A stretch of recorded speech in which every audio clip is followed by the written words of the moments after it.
Hello, my name is Sia, and I want you to feel you can show up on the dance floor as you are and still belong. I'm doing that through hosting this podcast series, and you are part of making it happen.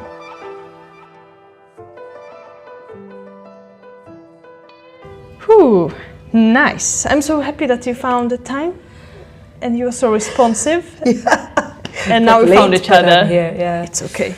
I did it, made some time for that. Yeah, of course. So it's totally good. And I just came to Gothenburg. Okay. So I wasn't Right here now? dancing. Like this afternoon. Perfect.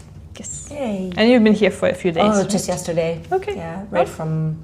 I had gotten to Paris and then I spent half a night or something, and then I left like one night, and then I had a little bit of time in the morning, and then I left to the airport again. So I just changed my bag really quickly, and I gave my son to the father, and I will pick him up again Monday after school. So I get one night tomorrow, free day, and go home, sleep. Good. Yay, yeah. At least you can sleep happy. here by yourself. Yeah. Sleep these days. Small things. Yeah. But not now. Okay. I don't know much about you, and maybe people listening don't know either. Yes. What would you like people to know about you? Oh, that's such a I don't know what they want. Well, let's see what about me that I think might be important and specific to me is that I knew that I was born to be a singer when I was 5. Maybe it's interesting and weird at the same time, but exactly. For me it was like a download, as they say. Like I just got this realization. Okay. In French they say déclic. I was like, boom, I'm a singer. I'm born to be a singer. That's what I'm going to do. That's what I should do. That's what I'm going to tell my parents that I'm going to do. Wow. And so it was just very like my destiny. I'm a singer. And so I went to tell my parents that at 5. And then I happened to be very close to New York City, like half an hour in New Jersey. Yeah. So my mom said, okay, great. Where do you want to sing? And I was just like, wherever, everywhere, you know. And she said, okay. So then she finally put me in, she looked it up and put me in dance class and singing class when I was 7. And in this type of class, you always do a little acting as well because you're so close to New York. So you got this like Broadway dream going on. Okay. And I always really liked to dance as well. I mean, just kind of went together. And in my singing, I am feeling and feeling the lyrics, and I like to do that. So you could say it's acting, but for me, it's really feeling. It's not fake, but it's part of acting. Yeah. And so I just started doing all of that, and then I got my manager who came to the school when I was about 8. She came to the dance school. Wow. And then it just started from there, and it kind of just kept going. Wow. And you still have the same manager? Yeah. Wow. I have the same one that I just negotiate things that are like big shows, like the one I did recently in Berlin for 6 months on and off. It was about Josephine Baker. Okay. And so she negotiated that because it's a bigger contract. I don't feel comfortable dealing with all the variables and stuff. So that happened. And when I was 5, I was really not shy. Like I would go outside and knock on doors. I remember vaguely like knock on the door and be like, can I sing for you? So I had this like real desire to do it. Like I knew I must. Yeah. But also it's so sweet and strong that your parents or your mother that you mentioned said, okay, where do you want to sing? Not like, no, stop this, you need to become a lawyer. It's true. Whatever. They weren't old school about it, but they did say if you want to do this, it's okay. But this is when the manager came into play, and they said, you can do it, but you have to have good grades, a good attitude, and of course you have to get jobs. You have to work.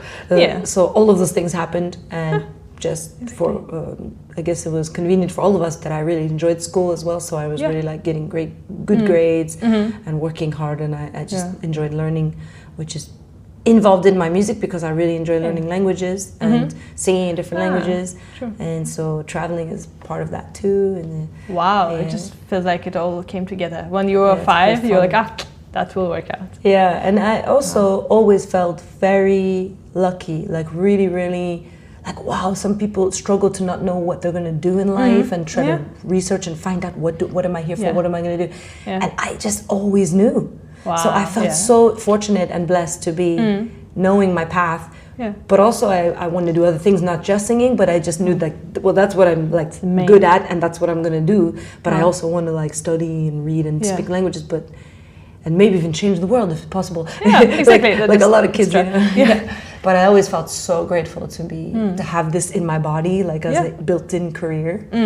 I also always thought, I'm glad I'm not just an actress or just a singer or just a dancer, because in one of those three categories, if you're only doing one, sure, it can work, but it's very, it's a bit more, a bigger chance that maybe it'll be harder for you, because maybe one, you know, if you're doing one, like if you do one band and then the band loses some gigs, then you don't have much work for the year. So that's why most of the time I'm in like 5 bands, because I just take the work when it comes and keep it moving. But if I only had one thing, it would be too much stress in it. Maybe less work.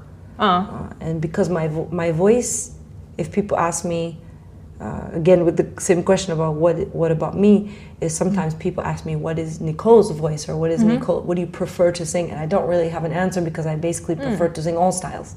I guess at the end of the day, my voice can do many different voices, so I don't have like, that is my voice. My voice is a voice that does many voices, and I like many styles. Cool. And, I don't have a favorite. Ooh, between opera and rap and soul, funk, hip hop and jazz. I just don't have really a favorite. It's like it's I need all of them to make me feel complete, like I've done what I can do. But it's a very good answer as well, very specific, and not every voice can do that, and not every person feels That's like true. this. Sure, So I guess I figured that is me. Yeah, being. Sometimes people say, you know how people say your faults are also your attributes, are also your talents. So the fact that I can do different voices, people also fault me for being too distracted and dispersed. Probably. But then when you realize that that's actually you. It's actually, because how can I do one if I can do a lot? That doesn't seem to be me using my talent or my place on earth. You know, so exactly. And I think a lot of people, well, I don't know, I'm thinking about myself. Maybe we do a little bit of something, like I sing a little bit, and then I also have this job in lighting design, and then I do this, and I do this, and I do this, and then it would not make sense if I was like, everything, because then it's already so much in different fields, in different aspects. But you focus on that, so it kind of makes sense. Yeah, but it's so good to do different things, though. I've always, enjoyed that thing. But I don't know what I want to do. Like for me, it helps you to discover what you really want if you're doing so many different things, and to feed into the creativity of other things. Like they say, scientists, a lot of them did music because it helped their science brain. So can balance this out. Some science. Now we're sitting in the library, we can take some books and then return tomorrow. Maybe not. I don't think I'll do that. I will not do that. I know that. Okay. This podcast was focusing on dances, and then I realized that I want also to be talking to musicians, specifically who play or sing for dancers, and that's how I know you. So the questions will be a bit more directed towards the musicians, but of course I know you do it all. I try. Why do you sing, and is there something special about singing specifically for the dancing audience? Yes, so this is like the other question where I just sing because I know I was meant to sing, and I have to, like I just can't not, especially if I wake up and I'm feeling really rested and healthy. It's like I just must get it out, and especially like lyrical. I love singing like opera style too, and it helps to train your voice, kind of like ballet. Maybe if you take ballet and other types of dance, it helps to maintain your body to change styles sometimes. So I have to get my emotions out, almost like therapy on stage, to sing the emotions. And then the next part of it is connecting with people, and that's also for a sitting audience. I like to sing to share emotion with people and to connect it with people and allow them to feel, if they can, through my song. And a lot of times some people come up, wow, I really felt this certain way when you sang this, or remind me of this time, or this song reminds me of this moment. So it's a real connection aspect that I enjoy to do. And also for dancers, it's another aspect, because it's the sharing of the music, the musicality, watching what my voice or what I'm doing can make or inspire somebody to dance in a certain way, which is really special. And also the fact that the music was made with dance in mind, like the jazz culture is really for that. And so it seems a bit strange sometimes when people are just sitting and watching me. So I wonder if I probably prefer to sing for dancers. I think I do. I haven't really thought about it in that way because I mostly think I like both. I like to do different arenas, like a bar, a tiny bar, which is hot and sweaty, and also like a big, opera hall. Yeah, an opera hall, or even I've sung in church before. Churches are lovely to sing in, the different acoustics and things. There's so many different variables when you sing in different places. So, and even just the vibe, like the energy of an environment of a place. Yeah. Like places with couches or theater chairs. I mean, it's so different. But dancers, it's special to share that moment. Yeah. And you also get the added aspect of being unself-conscious.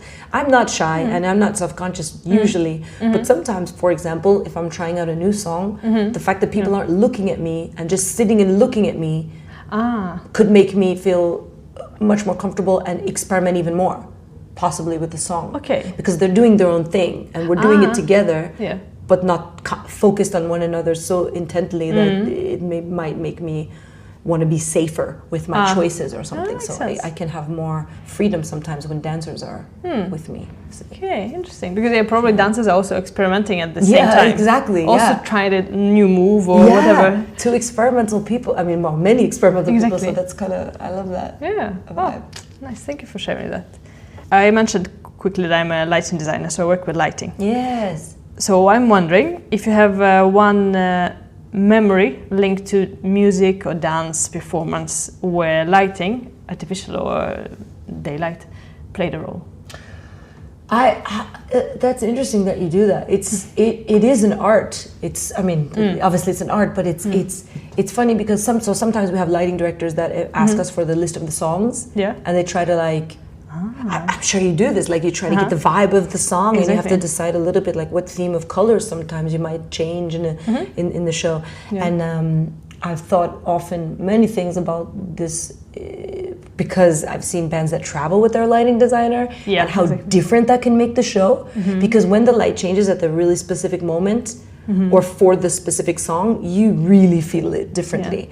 And the funny part is, I could fast forward and link that to Ibiza, because I go to Ibiza quite a bit. I love electro and house music, and I don't do drugs except for like some beers sometime or some wine or something. I've never tried anything else, and I feel like lights can make an effect of almost like a psychedelic. Well, of course, there are psychedelic lights, but almost this feeling of not, maybe being an altered universe, like being a little bit drugged in a way. Like in Ibiza, it's a very good example because the lights come down on you. They do different stroby things, but you could put your hand through them like certain times, and it really accentuates the music. Folk. Yeah. So smoky or not smoky, but just that there's so much going on that I'm really just like, wow, I'm enjoying this light show right here. And the music just happens to be there too, but the light show is like so important. And I notice the difference now of going to like a regular club and there is no light show at all. It's like a regular light or a strobe light, and the worst is like a light that doesn't move at all. They could do the electrical one that just moves by itself, but it's not related to the music. No. That doesn't add to the experience. It definitely adds to the experience. So I've noticed that between Ibiza and having your own light designer. Yeah. Or sometimes a light designer that really pays attention to the show and can kind of have an intuition about what lights should happen for each song. And do it on the spot maybe. Yeah, and I'm really impressed sometimes. I'm like, wow, thanks for those lights. And I also notice it after in the photos. Sometimes the photos I'm like, wow. That was good. Look at that. Yeah, it's like professional photo shoot going on. Wow. So, yeah. Cool that you have been thinking of that, noticing things like this. And I think in events similar to where we are now, minus wing, maybe there's a different purpose to lighting. It's not about creating this super vibe. Yeah, like sometimes I can notice it's like too bright, feels too bright or too casual, not special enough, not creating the vibe enough. Like there's definitely, I almost feel like a lights could make or break a show because the vibe that it's giving you. I mean, think about the vibration, the energy. There are definitely different energies coming off of light. And light, sound, it's all like related to atoms and molecules and things. Yeah. It's like, so we are probably vibrating differently with the light that's the energy coming off of the light in a very like scientific way. It could affect our mood in the show. So that's yeah, I think can make or break it in a way, or your experience. Yeah, I think you as a performer, but also those who are in the audience. Yeah. Because the way I see it is that more we react differently to different color, we associate different colors the color to different things. and the vibrations of the colors, the waves. Yeah. And I've definitely noticed it, like when in Berlin, I go out quite a bit sometimes and try to get random shows, random concerts, and I'm always so interested, how will they develop this show? How will they start it? How will they get the middle meat and then the ending? And it's this one show I saw the guy come out and just dancing for like a whole 1.5 numbers before he even started singing, and so the lights were really smoky, he had a costume on, and I'm like, wow, what's going on? This is like really interesting stuff going on. You can play with it. Lights were important about that. Yeah. Yeah, imagine him just going like to this room where I'm sitting right now with nothing changing at all. What would you? It just would affect my whole experience of it. Exactly. Yeah. And his probably as well. Maybe a little bit awkward. I don't know. Maybe not awkward in broad daylight. Yeah. Or maybe not. Or maybe not. Yeah. Maybe different at least. Yeah, that's for sure. Okay. Next question. What is it that you specifically bring to the dance floor? So here I'm talking about you when you perform for dancers. Oh, so I would say going to my the thing I do with my voice, which is having different styles, and there's a negative connotation to the word imitation. I don't really want to use it, but I do. I would say I'm more trying to channel the exact timbre and energy of a singer, and try to think sometimes what would they do if they were here with their voice. So if I was Billie Holiday, she's not going to sing it exactly the same as she sang it every time either, but she's going to sing with her timbre of voice. So I'm going to sing like her and do what I've heard her do, but what she might do other than that, and then also add in what I might do as a modern singer. So or if I was Ella for a second, say I was Lauryn Hill for 2 seconds. Sometimes I play with myself like, okay, what if I was Dinah Washington right now for that one line? So I switch up in my mind the timbre and energy. And I think it can transport singers, because they've told me sometimes like they felt like they were back listening to like an original Billie record or something, and that is like my most favorite compliment ever. I'll remember or when that. people get confused and one time they've said, I thought you sent the wrong thing, because I thought no, she sent Billie, but oh no, it was her, and I'm like, whoa. So cool. But interesting how you don't only play with it like, okay, this is a song that I sing like this person, but that you play with it. And you can change between lines who you sing it as. Yeah, I love to do that. If you want to. And then someone very nerdy can be trying to guess. Yeah, and some nerdy people guess it like, oh, it sounded just like Dinah in that song, or like, no, not this one. But I love that. Or they can tell that I have classical training and sometimes say, you say it sounded very like a... You have some classical lyrical voice there. Yeah, and so, wow, thank you so much. People give you that, and then they recognize, and they also want to tell you that. Yeah, I feel like my past means something that I've been working on is being felt, and Sure. Because I don't want to say recognize, because that's another thing I was thinking about your questions and what I enjoy playing for dancers. I don't need this accolades, this feeling of like, I'm a star and look at me and pay attention to me. I don't need that. And so I feel good when we're sharing, and it's like everyone's doing their own thing, but they're enjoying me in terms of creating to me. Yeah. But I don't need people to look at me and like, be giving me praise. And I think that's kind of a part of the music hall when you're sitting in a theater.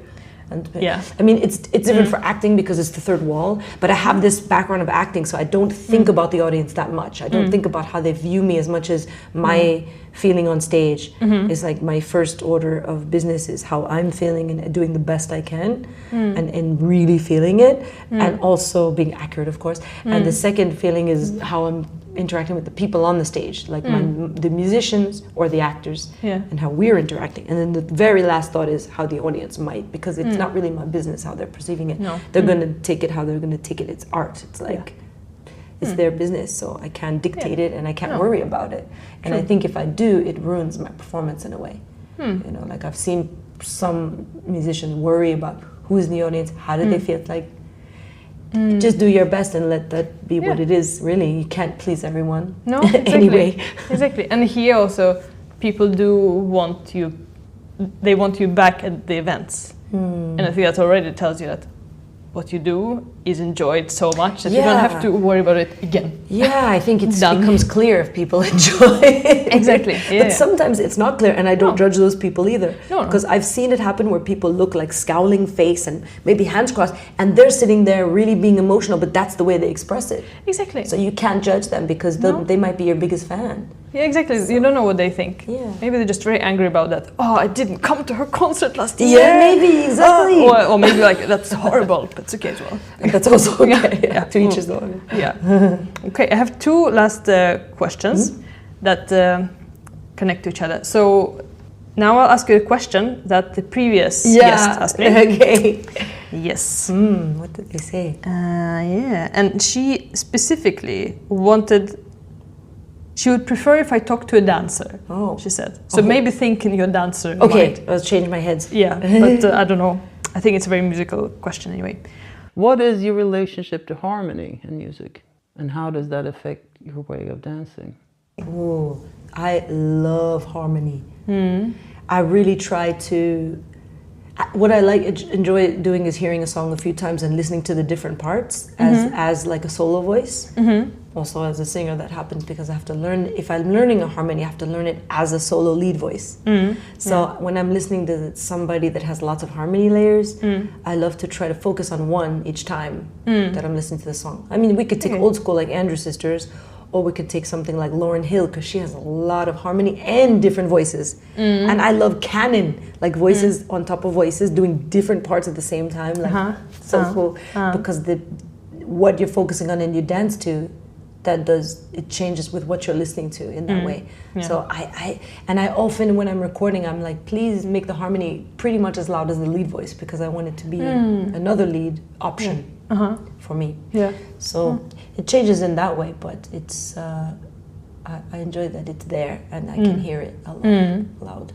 Yeah. Does it change the way you dance? I don't know if harmony, I suppose it adds to it. But I think because it's it's so related to the lead voice, that maybe my dancing would be yeah, I think it would be the same for me. But it would change what I'm listening to. But if they're singing the same, if they're not singing different lyrics and stuff like that, then I think it would be a similar dance. But maybe if one voice was like really high harmony and I was listening to that, there might be a different vibe coming out in my body. True. Yeah. Except for because a low voice is a bit more grounded, we can say. So yeah. Thank you for and when it's higher, it's more airy. So I know, like when I'm hearing more soprano-y songs in general, it makes me. It makes me want to dance a bit lighter and more like even contemporary style, like more experimental. Then when I hear lower voices, it doesn't do that really. That's true. When you say it, it somehow connects to me as well.